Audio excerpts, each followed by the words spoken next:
Hello guys, good morning, welcome back to my channel. তো তোমরা সবাই কেমন আছো? আশা করি সবাই খুব ভালো আছো। আর এই দেখো আমাদের 2 বছরের জার্নি মোটামুটি শেষের পথে।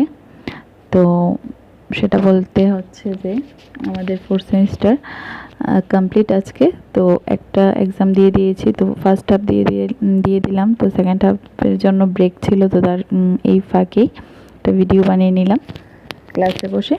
আর এই দেখো আমাদের এক্সাম খাতাম, দ্যাট মিন্স 4th সেমিস্টার শেষ হয়ে গেল। তো আমাদের 2 বছরের জার্নি এখানেই শেষ হলো। তো এই দেখাই দিদিভাই এটা বলছে যে ভিডিও করছো, আমি হ্যাঁ ভিডিও করছি। তো এখন দেখো সবাই বলছে যে শেষ ভিডিও। তো এই কলেজে আমরা 2বার এক্সাম দিয়েছি। তো এটা ছিল কলেজের বাইরের দিকটা, সবাই এক্সাম দিয়ে বাড়ি ফিরে যাচ্ছে। তো আমাদের 4th সেমিস্টার কমপ্লিট। তো এখন বাড়ি ফেরার পালা। এই দেখো টোটোতে বসে পড়লাম। এটাই করে বহরমপুর যাব। তারপর গিয়ে তোমার হোটেল থেকে ব্যাগ নিলাম। তারপর বহরমপুর কোর্ট থেকে ট্রেনে চেপে শিয়ালদা আসলাম। তো মাঝখানে অনেকটা ভিডিও তোমাদের সাথে শেয়ার করতে পারলাম না। আর শিয়ালদা স্টেশনে এসেই তোমাদের সাথে আবার কথা হলো।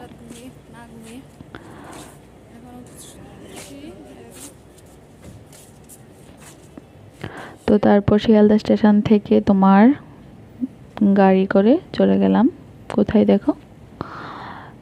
তো গাড়ি দিয়ে যাওয়ার পথে রাস্তাটা একদমই কি বলবো, অনেকটা রাত হয়ে গিয়েছিল। তো 12:30 প্রায় 11:45 12:30 এরকমই হবে।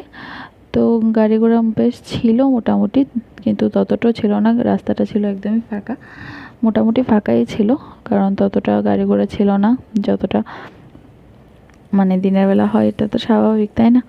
তো ভাল লাগছিল, একদম নিঝুম মানে একটা ব্যাপার ছিল, মানে এতটা সরষের আভা ছিল না।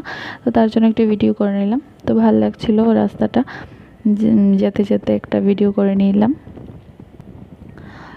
তো এই দেখো চলে আসলাম নেতাজি সুভাষচন্দ্র বোস ন্যাশনাল এয়ারপোর্টে চলে আসলাম।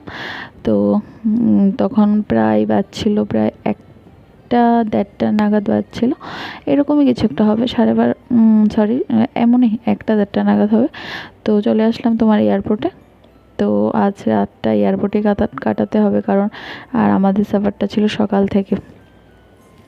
সকালে চেক আউট করে নিয়েছিলাম হোটেলে। তো চেক আউট করে গিয়েছিলাম তোমার এক্সাম দিতে। এক্সাম দিয়ে এসে ব্যাগ নিয়ে ব্যাগপত্র নিয়ে বেরিয়ে পড়েছি। ট্রেনে চেপে আসলাম শিয়ালদা থেকে আসলাম এয়ারপোর্ট। আর এই দেখো এয়ারপোর্টের ভিতরটা, আর যেন খুব ঠান্ডা লাগছিল। আর দেখো অনেকে ঘুমোচ্ছিল। আর অবশেষে সকাল হয়ে গেল, রাত থেকে সকাল হয়ে গেল।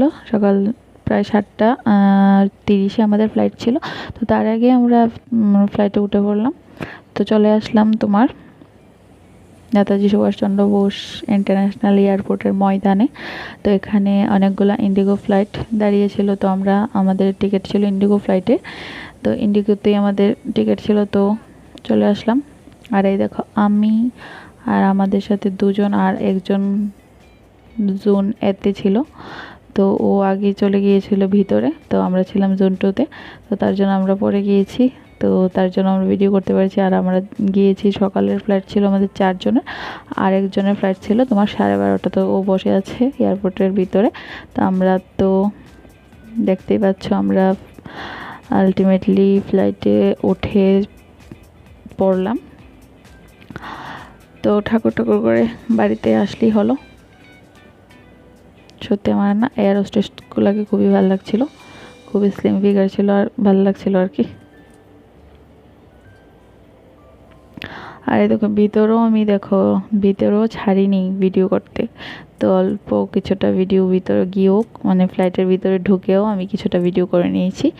আর এই দেখো ভিতরে বসে কোনো রকম আওয়াজ ছাড়াই আমি এখানে আমার পাশের সিটে বসেছিল রাখি, আর তার পেছনে বসেছিল পিপাসা, বাট গুড়িয়া ছিল অনেকটাই সামনে। তো আস্তে আস্তে দেখো ফ্লাইটে চেপে পড়লাম। ফ্লাইট তো উঠতে শুরু করে দিল, আর আমিও ভিডিও করতে ছাড়লাম না, আমিও ভিডিও করতে লাগলাম। তো আমি ভিডিও করছি ভিডিও করছি ফ্লাইটও উঠছে, আমিও ভিডিও করছি। তারপর দেখো অনেকটা উপরে উঠে গেল। তারপর নিচ থেকে বাড়িগুলো কত ছোট্ট ছোট্ট লাগছে আমার কাছে না, এই ভিউটা দেখতে দারুণ লাগে। তারপরও একটা ব্যাপার ছিল, আপগুলা ভিতরে যে মানে উপরে যে মেঘগুলো আছে না ওগুলা দেখতে, বাট দেখা হলো না। আকাশটা খুব মেঘলা ছিল, তো তার জন্য বেশি একটা মানে দেখতে পাইনি। আর তার মধ্যে একটা কথা হলো, আমরা ঘুমিয়ে পড়েছিলাম, তার জন্য কিছুই দেখতে পাইনি। আর চলে আসলাম আমাদের আগরতলাতে। দ্যাট মিনস আমাদের বাড়িতে চলে আসলাম। বাড়িতে আসিনি এখনও জাস্ট এয়ারপোর্টেই আছি। আগরতলা চলে আসলাম, ল্যান্ড করে নিল। তো তো তারপর তো আছি তোমার বাস, ইন্ডিগো বাস, তো এখানে উঠে পড়লাম। তো তারপর আমরা এখান থেকে, কারণ ময়দান থেকে তো যেতে হবে তোমার এয়ারপোর্টের ভিতরে, তারপর অ্যারাইভেল, তাই না? তো বাসে চেপে পড়লাম, বাসে উঠে বসে পড়লাম। তারপর আস্তে আস্তে চলে যাব বাড়ির উদ্দেশ্যে। রওনা দিলাম, কারণ আগরতলাতে এসে পড়েছি মানে তো বাড়িতে চলে আসলাম, তাই না? তো এই দেখো আমাদের আগরতলার এয়ারপোর্টের ভিতরটা। ওইটা তো ছিল কলকাতা এয়ারপোর্টের ভিতরটা, আর এটা হলো আগরতলা এয়ারপোর্টের মানে ভিতরটা।